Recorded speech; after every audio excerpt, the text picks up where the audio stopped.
I'm your host, Charisse Beckett, and I am your host, Mark Thompson.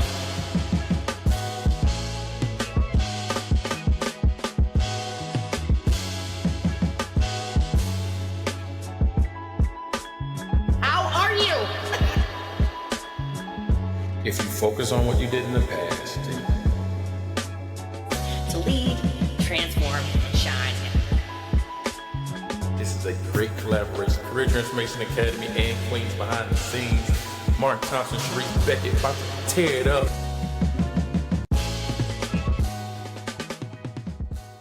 Hi, and welcome back. I'm Charisse Beckett. And I am Mark Thompson, and we're your hosts for Corporately Speaking. In episode 1, we talked about exit strategies. And in episode 2, we talked about moving from survival to strategy. This episode is the natural next question. To all the episodes we've had, this is the natural next question. Because once you start surviving and once you start strategizing, Strategizing. this is where we're going. Yeah, that's the word. It's a hard word for me. I can't say it. Strategizing. Well, once you start strategizing, you do start asking something deeper. And that is, Yeah. why does work require so much of us and give so little back? Yes. So today, we're asking, what would work look like if it actually Loved loved us us back? That's a big question right there. What if work loved us back? Because I love telling my employees, if you leave here, they don't care about you. I care about you, You but do not- they don't care about you. So I care. Yeah. But they will fill your job real quick, real fast, and in a Right. hurry. they'll force me to fill your job fast. Right. I have to. Yeah, I think this will be a good. Let's talk about this one. Really, this is gonna be a good one. Yeah, it is. I So- think so. When we talk about this, like, we hear a lot about wellness at work. We talk about mental health days. We talk about self-care emails and meditation apps. All are good. They all help, but I don't know. And yet people are more burned out than ever, especially Black professionals. I was able to pull some data around the topic, and we have 40 to 50% of managers and senior leaders report feeling burned out often or very often. Burnout rates for managers are higher than individual contributors, and stress levels for managers has increased 5 to 10 percentage points post-pandemic and have not Mhm. returned to pre-2020 levels. So nearly half of managers and senior leaders report frequent burnout, higher than entry-level employees, which kind of makes sense. I mean, let's be real. You do have, you get paid to, Mhm. to be the boss. You're going to have a little Right. bit more stress. I mean, because you're responsible for people and process. That's what I always say. When you're a manager, you're not just responsible for just the process, you're responsible for the people as well, right?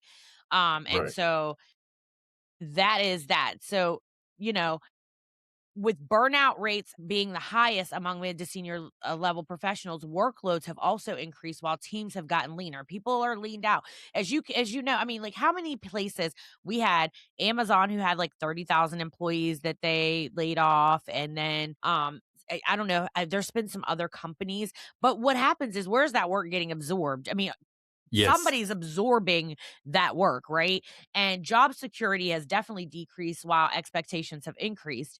I think I even have some data around workload as well. Mhm. 70% of leaders say their responsibilities increased over the past 2 to 3 years.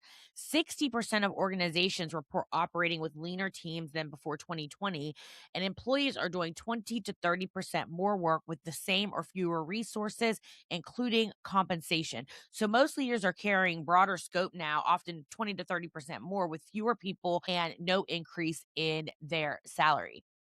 Yeah, that's crazy because it's longer hours, it's shorter tenures, and it's constant restructuring. So to me, it's like the math ain't mathing. The At math the end of is the not day, mathing. The it's not math is mathing. not mathing. And if you think about it, you're seeing this. I mean, have you looked on LinkedIn lately? There are jobs, but there are not really jobs. Like, I mean, Nah. there were more jobs during a literal plague Right. than there are Right. right now. Like, Right. honestly, I mean, and as you can see, and I don't want to get too saucy here. People get upset about it. Mhm. But remember so many DEI jobs? Remember there was like Yeah. an abundance of DEI jobs. A Like, ton of them. everybody, and I think that Now, this is just my opinion. Then they gonna get mad at me about it. But I will tell you, they was hiring any and everybody to do them DEI jobs. Any and everybody. Yep. Was there even, and I think they are necessary. I am not Hmm. anti-DEI. I think it's a necessary part of business and work and life. However, formative diversity, equity, and inclusion is something I am never going to buy into. And a lot of Right. these CEOs were like, oh my God, they want to, like, it was like they were little kids. So and so has a French fry. I want a French fry. They were seeing Yeah. all these people having It these, was a like, checkbox. yes, and they were seeing people having that. That means that I need to have one. You don't know what it's supposed to do. So then the standard Right. of what they're hiring, and I think that Black professionals took the brunt of the Hmm. fallout from DEI because these organizations wanted to hire in these roles. They didn't know what the roles were actually supposed to do. A lot Right. of people of color took those jobs with really, a lot of them, no metrics, no real Yeah. metrics associated with it. It became easily dispensable. It became easy for these companies in the end to say, well, we really don't need that because there was nothing, some of them had nothing really attached to just, I want DEI in our organization. Think about it. They couldn't have tied the metrics to it, but the people who actually did their jobs well, but some people took it seriously and said, wait a minute, this is not about Black people. This is about this. So they showed statistics regarding who we're hiring, why we're hiring. So let's go to recruiting and show you you're hiring X amount of this. Here's the benefits. They also showed the pay scale, which helped compensation. This is things that I saw from my own eyes that said, this is why DEI exists. But every Exactly, company didn't right. know why. They So didn't, or if I can, wasn't doing those exercises. They weren't doing right. that. They were like, well, we just need DEI to, nobody, I don't, you need DEI for what? Like, to create a bunch of ERGs, that's a portion of the work, Right, a right. small portion of the work. Small portion. But then again, here it is. How do you make titles? How do you make a job description? How do you find the person for something you just created? Or it kind of existed, but now you made it the mainstream and now you're taking it like it's a battle, even trying to solidify that as a job description. And What are I've you looking even for? and I've even seen companies who have never had the role before, had people hiring for the role that had never, don't know what the role is supposed to do and never had it before, Right. and just didn't execute well. And those are some of the people right now that are looking for jobs, right? They are looking for jobs. And to be honest, Black professionals specifically have less psychological safety, less sponsorship, more emotional labor. It just comes with the territory. It's unfair. Right. Unrealistic. Right. But it ties into that kind of, because a lot of those people were people of color and they're shifting and going into different roles, lower paying jobs. I mean, they Yeah. were pricing DI jobs at a premium at one point. Right, right. What they did was they either changed the name to something that was a little less DEI sounding, gave them more roles, which also it goes back into the impact of let's wear this person out now. Now they have more Now roles, they're more burned work to out. do, and they get tired. They're burned out. They completely Yeah. burned out. Yeah. So the job's expanding, but the support did not expand, right? So that's, I mean, I use the DEI example because I think that I'm looking at like, I looked at LinkedIn the other day and I was like, oh my gosh, there was one job. I remember going to LinkedIn. I'm telling you, there was every other Mm, job was a diversity, equity, and inclusion position. mm, And it is mm. not that way anymore. Right.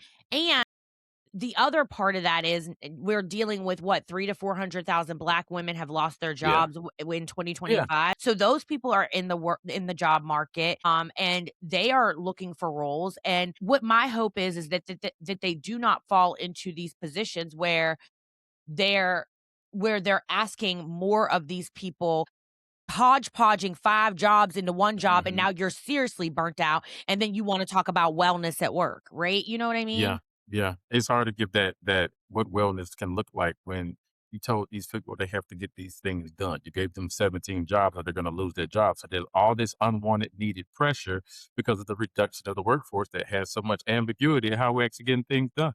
So that makes sense because now I gave you 50 things you need to do by Friday. And if you don't get it done, but you're like, but I'm stressed out. I And need I'm one help. person.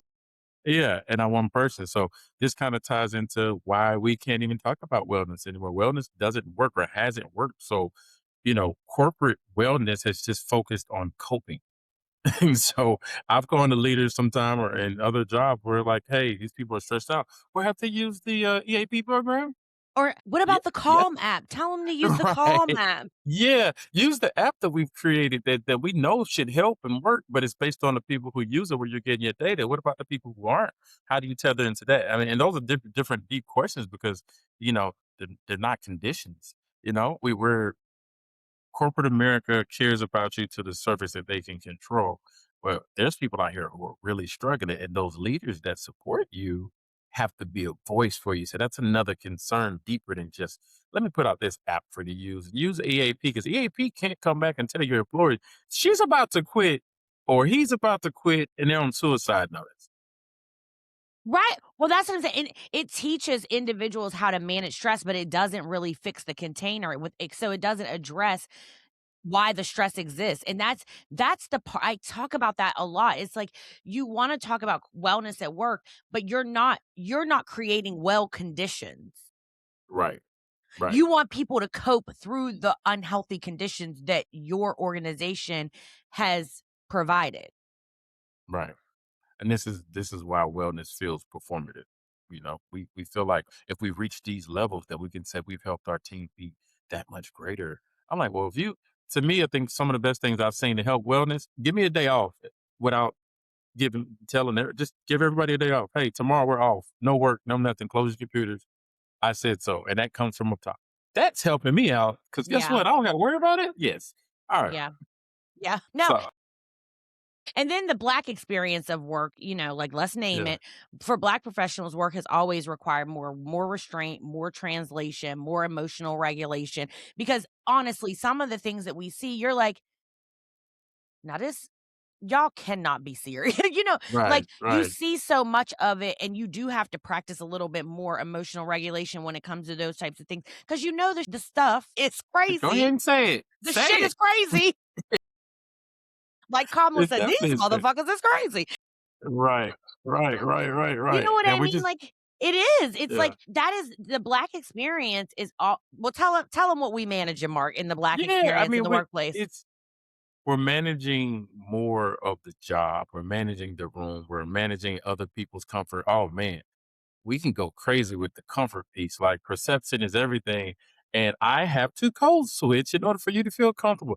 I gotta wear I don't need these, you know what I'm You do saying? not need I don't these. these are blue light glasses, but guess what? They make people feel Like you're comfortable. smarter. Yes, they feel comfortable because 'cause I'm 6'4", almost 300 pounds walking into a room, and it's like, "Oh, he's got glasses on. I trust him. He's okay." Yeah, he Yeah, must be a nice guy. He's a yeah, nice he's a nice Black guy. man. He's a big teddy bear. He Well, might yeah. it's so funny you say that because it is so true. It's like well, first of all, I need mine because Lord knows I was looking. I lost my other glasses on Monument Avenue last week, and I was about to go completely ballistic. I need mine, but it's funny that you say that because it is so true. I have found myself not anymore because I'm not shrinking and I'm not code switching. You get what you get, you get what you see. Now I know how to play politics and kind of like an ability to maneuver, and I think that is a skill set all people should understand and know because work is not the only place you're going to use that. However, I notice sometimes that I would used to go in order to talk to someone, I would manage. It is so stressful that managing, like, I need to tell you something, and you're trying to position it so the person feels more comfortable. When in reality, sometimes you want to just say, what you have here is not a viable product. We cannot present this. There's much more work that needs to be done to it. I'm sorry that this is your idea and but it's just not ready. And you want to say those things, but you have to be so delicate in the way that you say it because people get so offended so easily. And Perception. the perception, especially for Black women, you don't want to come off as angry, or I'm talking about the words they use, nothing that Yeah, I'm angry, aggressive, all of the things right. that I'm sure most every Black woman especially has been called either to your face or behind your back. And I am 5'1", 130 pounds. No one is looking at me as a real physical threat. Okay. Like I am clearly not a physical threat Until you open your mouth. until I open my mouth, and then I'm like, well, no, this is that. Another thing, and I want to say this because all of these have wellness implications, and that's where I was headed with that. Mhm. The other part is thinking you have to shrink your how incredibly intelligent you are so other people feel good and not as stupid. And those are things that really do affect your mental health. They really do. And I don't think people get that. We said this in the past that intelligence is it makes people go into defense mode. They get defensive because of how smart you are. And that's and you there's a clip and you said that is mental illness. You said they need help. And I Is that said, what I I have said? to agree. Yeah, that's what you said. Everybody go check the facts. We got receipts, but you said that. And it was like, I have to agree. If you feel that me being in the room saying something intelligence that moves us forward makes you want to dumb me down or pull my genius down, that's a problem. That's an internal problem with you as a person. Right. That's some you shit. That is not some me shit. And That's I say exactly that what you said. that is some you shit. That is not some me shit. And I cannot be responsible, but Mhm. we carry that, and it can be hard on your mental health. Like, we carry those Right. things, and it is such an unequal amount of stress that you carry because you're always having to position and be strategic about Right. everything you say. Well, when I know a white man can sit up there and be like, no, this is the and ask for whatever it is that they want, and Yeah. that's that. And you say the same exact thing, and it's like, well, who you think you are? I'm me. That's what I am, me. And Right. I'm telling you, Right. this is this, and that's why I refuse to do it anymore because this. Read a book, okay? It Right. is not my fault that you are not operating at your pay level. Right. Right. One of my newest quotes now is, "You got a 9 to 5 too. We got 9 to 5. You are not leading or master, and we all gotta clock in and do our work and get stuff done. So don't Right. try to own something that ain't yours." That's not your that is not yours. I think I think there's some data Yeah. associated with what we're talking Yeah. I about mean, here. there's just some the we talked about those data points, we talked about the power is the missing ingredient. So when you think about that, studies show that burnout is most closely tied to lack of control, which we're talking about, the lack of autonomy, and then the lack of decision making power. If we say contributing factors to that, to me, it also goes big with ambiguity.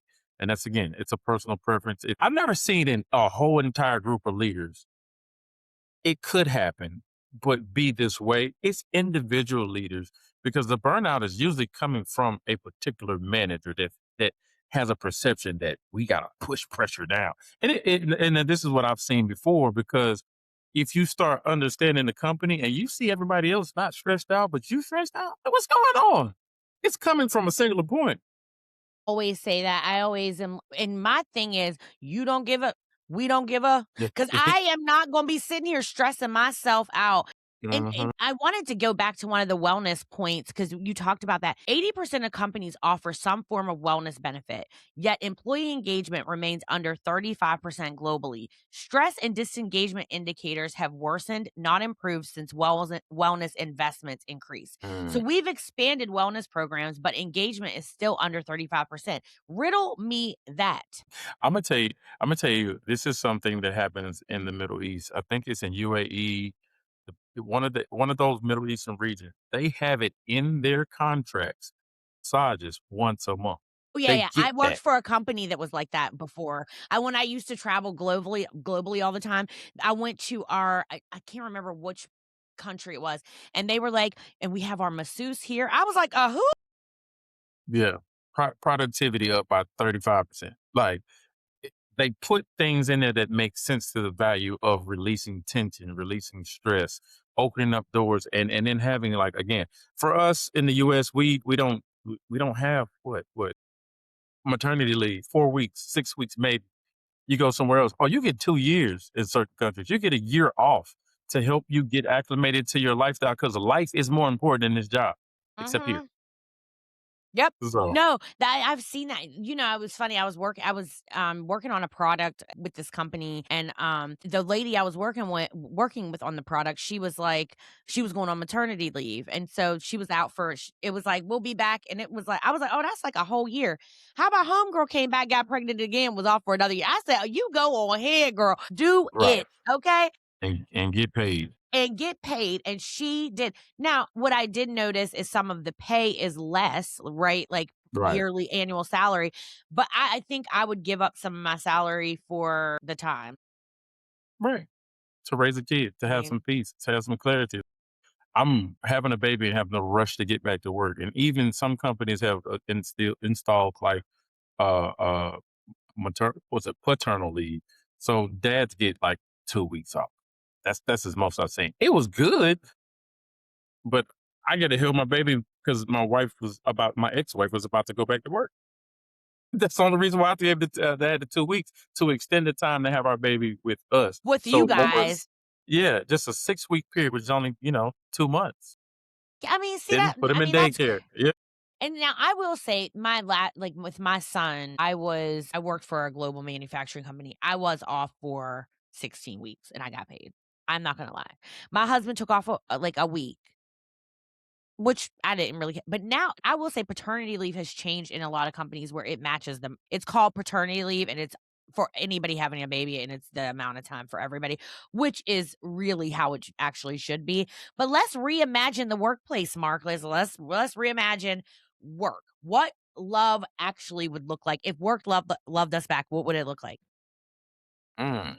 What I would would? say work would respect our capacity, not reward exhaustion. I can't stand Mhm. that. Too many times we are rewarding exhaustion. We are rewarding chaos. We are rewarding Mm. exhaustion. And I think, I wrote a book about it. Escaping burnout. I wrote a book about it.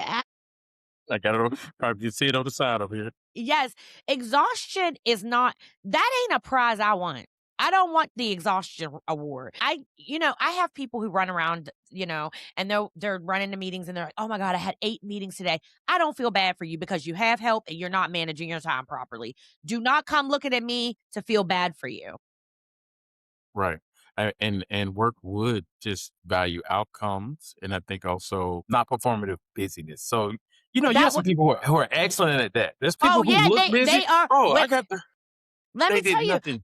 you haven't read the book yet, have you? Because you got to read it. There is Some of it. Not yeah, okay. I'm You ever getting through it. there? Every time Okay, we have a podcast in between, I'm reading it so I can know how to good. speak boys' language. Yes. Well, there is in my book, I mentioned that there was a lady I used to work with. I was a young professional and she used Mhm. to run around all the time. She would have a folder in her hand. And one day I asked her, I might have been in my 20s, like early 20s. I was like, "What do you do? Because you are busy all the time." She was like, "Girl, ain't nothing in this folder. They want to see busy. I'm going to show them Yeah, busy."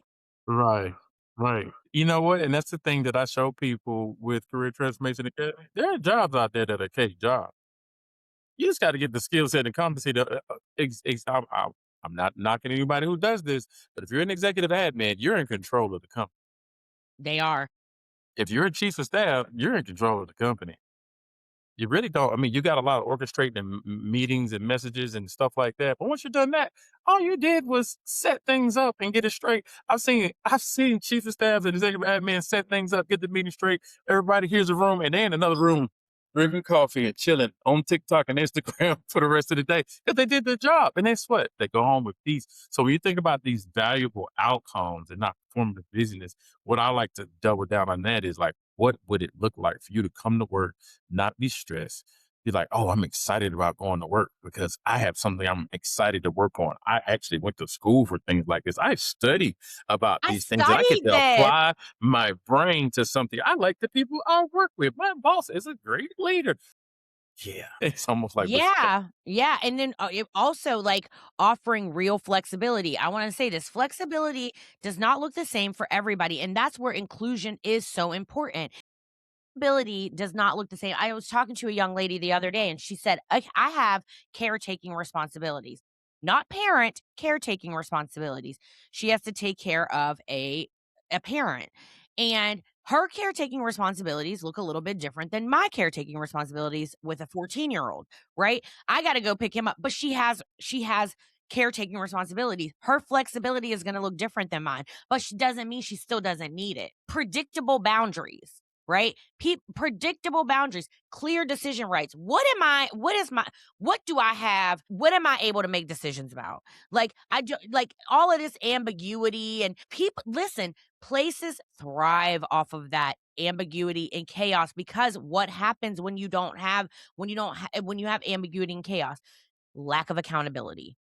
Yep. Lack And of it creates accountability. control. Yes, lack of account and so but also, I don't think, organizations that do that understand that it becomes undue stress for your workforce. Yes, yes. I mean, you think about when somebody does that, they can always have their voice because they're higher up over yours. They didn't do what they were supposed to do. We actually talked about that. And they come up and say, no, we didn't. I know. So that type of control about things when failure happens, you celebrate when the wins happen, but they don't celebrate or actually correct the issues or take ownership of the failure. And that's where that kind of builds in some of that burnout as well. So I mean, just to add to that, if we get into a space where it's loved by us, I think managers would measure different. They would measure how people sustain and they would measure how much people produce. Now, one caveat I would like to think about this because we're talking about the corporate space, but even within the corporate space, there's a line of people who have to produce, like manufacturing employees. Yeah, that's They like have to but produce. Yeah. everybody's not making widgets. That's what I'm saying, like, Right. everybody's Yeah. job isn't making widgets, and that's I told you, we talk about this. Hmm. Success is broken because it is based on white male and industrial era. So it still Uh-huh. considers us all widget makers when most of us are Yes. there are widget makers, but there are a lot of people that work and just use their mind. So you trying to impose those same expectations on people who are thought leaders and not widget makers is a recipe for failure Yes. because it doesn't work. Your Right. the expectation doesn't work because you're at you're trying to measure somebody who's using their brain instead of using their hands to make something, and it's Yep. just not the same type of workforce. And that's why success is broken because you still trying to manage people like they making widgets, but really you're asking Right. them to be analysts or thought leaders that are being paid not by the hour, but for what's in here in their head. That's man, you dropping knowledge there because that's life. That's every day. People are just trying to compare and put a number towards you actually coming up with an idea. You can't measure that. You can't measure that. But this is the thing. You can't measure it until you do. And what's that measurement is, oh, that my thought leadership was able to save the company blah blah blah blah blah blah blah amount of money, or Right. my thought leadership was able to da da da da da da da da. Da. So it can be measured once you have a Mhm. finished project or whatever, but you're not a widget maker. And so Right. to enforce the same type of workplace expectations on thought leadership as you do widget makers is a Mhm. recipe for disaster for any organization. So essentially what we're telling everybody right now is find a way out of corporate America because you're gonna be a Or widget. work or work for somewhere like Patagonia. Like Patagonia is a great company who Yeah. actually, I mean, their CEO, amazing. But like Yeah. working for companies like that who really actually not only value the environment and Yes. or like B Corps or something like that, but they also value thought leadership in a way that's not, well, I want to see you sit in your seat, clickety clacking Yeah. on your desk and blah, blah. Sir, don't nobody need to do that shit. That's just making you comfortable for you to be able to watch me work. You know what I mean? That is such an outdated, it's just outdated to me. No, you're right. Completely outdated. Completely outdated. I mean, it's you're going to work, you're building yourself up. We're going to go with the system. We're playing the game to do with the corporate needs, but it does not bring value to us in any shape or form. So yeah. Well, let's look at where data meets vision. So, the data already does show us that flexible work increases retention. Also shows that autonomy improves performance. When people can be in charge of something or on like I always say, when you're doing something in a business, bring people on the journey. If they feel like they are a part of the journey, they work Hmm. harder and better for you. I agree. Flexibility in work, I mean, we know how flexibility helps people want to stay where they are. And psychological safety drives innovation. We know this. When people feel like they can ask questions and participate without ridicule, Amy Edmondson said it best, psychological safety drives innovation. They're going to innovate when they realize that I can ask a question and you're not going to think it's stupid, or I can participate and offer Right. my perspective and it's not going to be deemed, and I don't have to be ridiculed if it's not the best idea, Yeah. right? Or met with retaliation in some type of form, or hit you or hinder your bonus information or merit or anything because you Right. have a thought process. I think that's the difference in today's society, that we'll skip performance and then go with they had an attitude. So that equates to the performance. No, that's one of your best workers. So I can't knock them off what you had us measure and then now whatever. So these aren't radical ideas. I mean, they're just unevenly applied. And I've seen it in several companies where you'll see a department thriving because that leader believes in these type of things. And where another department it's got so much pressure on them because it's the leader. I think where I'm going to, it's pointing to the leader. And it's pointing to them believing in the things that really actually cause a lot of the burnout. So, and then this is the other point is going back to do your research. People always see the dollar signs on the job and then like, oh, I can make some more money, but you don't know the culture. And if the culture doesn't make sense, you're going to be at a job that you're going to be screaming later that you don't want to be there and you hate it and you want to be somewhere else and you're burned out all the time and you want to kick, and then you start yelling at your husband and your kids and then you It's slap going to somebody. manifest its way somehow. Yeah, Yeah, it will manifest in some way for sure. right. For sure. So what's the power shift, Mark? So the power shift, I mean, work loving us back requires a power shift altogether. Like, I mean, oh man, it just feels good to say it. Work loving me back. I don't, It this doesn't is a happen. dream. This is a dream podcast, but if there's less fear, this is based in the leadership, and that there's less control through exhaustion. I think this is where you kind of gain grounds of that work feeling love back. Now, have you seen glimpses of it? Yes, but there's someone above each leader that's putting pressure on them to perform a certain way that pushes all the way down the segment to the lower ground of each employee of the workplace. Well, I mean, Yeah. and that's why it's like so slow to change because systems rarely give up, power Mhm. voluntarily. Let me tell you something. Power is powerful. I know that's crazy, but people will not give up power very easily. For some people, power Yeah. is where it is. I think for some reasons I don't understand that because I don't understand holding on to power just for holding on to power's sake. I don't Hmm. understand that, but I have seen it. I have seen that. So wellness without power is just maintenance. And I will say this conversation isn't about a fantasy or pretending work should Right. feel like a spa. Like it shouldn't. We know that. You have deliverables at work. You have to deliver things at work. Right. But what makes it sustainable in a place that you want to show up, where you want to show up more enthusiastically? Yeah. Yeah. So it's all about sustainability and honesty. You Yeah. know, Yeah. it's about those things. That's a true culture. I think that you'll be looking for to find to reduce your opportunities. I mean, to increase your opportunities, but reduce your stress levels. Otherwise, you're going to have to figure out how to disconnect from work every day. Like a social worker. Yeah. They have to go to very high stressful things and conversations with people, and they have techniques that have been given to them that says, "This is what you need to do," and what those things are is sit in your car and decompress from the day before you go into your house, because you don't need to take any energy that you came from work with and bring No. it back to the workplace, and that's what, I think those are structures and strategies that come with some therapeutic aspects, some psychological things that would add value. Yeah, I mean, and because we know that a system that constantly burns people out, it isn't high performing. It's just extractive. It extracts so much from you, but we're trying to be future focused, right? Right, right, and I mean, the question is whether work will change or is it al I mean, it already is. Yeah, the question is who will benefit from that change, right? If Right. work actually loved us back, it would protect our humanity a lot more and not test it. So, what's our call to action, Mark? I thought I was We getting good. I'm like, already "Let's at keep going." We're already at the end. This is good. I mean, there are so many things. I mean, I think that this is a topic that is, I mean, we've been going for 30 minutes, but I think this is a topic that is interesting because, in all actuality, I don't need my job to love me back. What loving back means to me is, for me, is having an autonomous workplace where I'm able to contribute my ideas and be psychologically safe, where where exhaustion is not rewarded, Hmm. that exhaustion, reward for exhaustion, I ain't never gonna get that reward because you're not gonna wear me Right. out. You are not Right. wearing me out. There is no way in hell I'm gonna tolerate that. So that's what to me loving back me. But the number one thing I want to put out there, you have to love yourself enough first to not tolerate these things.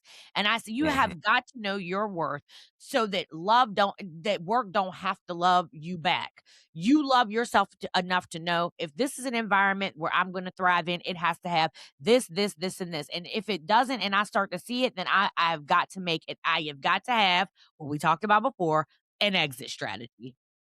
Right, right. And I would say for me, what it looks like is if I'm bragging about my company, if I'm bragging about my job, I'm bragging about the people, I'm bragging and the culture evolves with the state of the world to continue to give us opportunities to reduce stress. I've had that at certain companies. And the only reason why I left those companies because again, I wanted to elevate my tenure. I wanted to elevate the work that I've done to put me at another elite level of Yeah. leadership. And that's the only reason why I left. Would I have stayed there and still been getting paid and eventually move up? Or I could have got laid off, but they still had a culture there that made me go, hey man, it can't beat this. Like we got Yeah. massage rooms and video games and my boss doesn't nag me. I can come to work if I need to. I mean, there's no stress. We do our cube. Things were just normal, regulated, but there was no pressure because the CEO didn't apply pressure. He applied work, he applied ethics, he applied motivation, Yeah. and everybody gravitated towards his vision.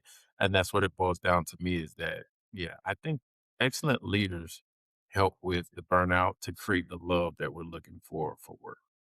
I mean, I'm gonna give before we pop off or hop off. I don't want to pop off. Jeez, whoa, we fight.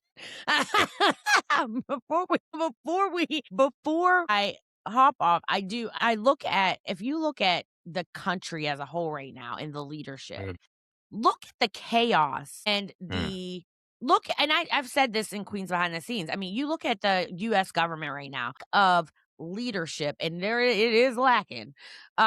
And the chaos and you look I saw those Vanity Fair pictures for the people in that administration. They look like they work for that man. mhm. They look like they working through a bunch of confusion. And Right. that is showing up on their face. I mean, obviously, I do think that some of what they're doing is coming you're rotten on the inside, you gonna look rotten on the outside. But I do I mean, that but look at it, it's confusion and chaos and people are dying and stuff. I mean, and this is that is a workplace that operates on rewarding exhaustion Right. Right. And that and we're chaos seeing it. and no strategy and all the Right. bad things we know that how businesses should not operate. Right. And you see how it's affecting the world, And especially it's us. affecting the whole world. And so that's on a humongous stage, but I mean, Hmm. it is something to say about that though, right? Like that I mean, Right. there is something to say about how our country if you look at the way the country is run and the leadership, it is people are tired, citizens are Hmm. tired, though they're rewarding exhaustion because I know that I could tell you right now, Pam Bondi, Hmm. Christy Nome, or that little Caroline Levitt, they ain't sleep. They ain't had not near sleep, okay? They Right. had not Right. near sleep working with that man. And it shows. It shows. Coming out just defending lies and having it shows. And so I think at all levels of leadership, we can see that none of this stuff works. If there's got to be so don't look for work to love you back. Love yourself enough to know Right. what you're going to tolerate, what you will work through. And if you're not getting that, be prepared to say, you know what, I need to think about an exit strategy because I'm not never going to tell anybody to leave their job because it's just not that Right. easy out here. And there are not an abundance of jobs. So sometimes you got to position it. I had somebody tell me, my executive coach, stay paid. Okay, y'all, stay Right. paid. Stay paid. Stay paid. Stay paid, but know what you're going to tolerate and start to create that exit strategy if you're not getting what you need out of where you work. Yep. I agree. So, folks, we're at the end, but share this episode. I want you to share this with at least two people. Share this episode with somebody who's tired of being told to practice self-care and not being given the power, not given the power Or to do what they can capability. do for life or capability around that. So, stay with us as we continue. This is the third episode in the future focus, not just reactive. We got some other bangers coming for you down the road. So We this is do. week 3. So good. I'm excited to keep continuing to actually talk about these subjects and these issues and these things because they're really things that we all deal with. Again, no matter what level you are, we got it. So corporately speaking, we're on YouTube. Is corporately dash speaking on YouTube. Corporately, it is dash corporately speaking on Instagram. Then you have Charisse.Beckett on Instagram. You have Career Transformation Academy on Instagram. And the same thing on Facebook, on YouTube, on TikTok. TikTok. Follow us. We're everywhere. So I'm going to put all that We are. stuff in the messaging. Leave a comment, hit the like button, subscribe. If you enjoyed this, you want more, leave us a comment about some things you want to hear us talk about as well. I think that'll be important for us because it's fun to talk about this stuff. We deal Yes, with it let's every day. do a call for like topics. I love that. That is fun. That'd be cool. That'd be cool. We're gonna figure out this live thing. We're over 40, so this is new to us. Yeah. Yeah. And I'm older than him. So the live is on him. Listen, y'all wait for me to do the live. It ain't never gonna happen. Right. Right. So until next time, folks, corporately speaking is here. We're out. Peace. Peace.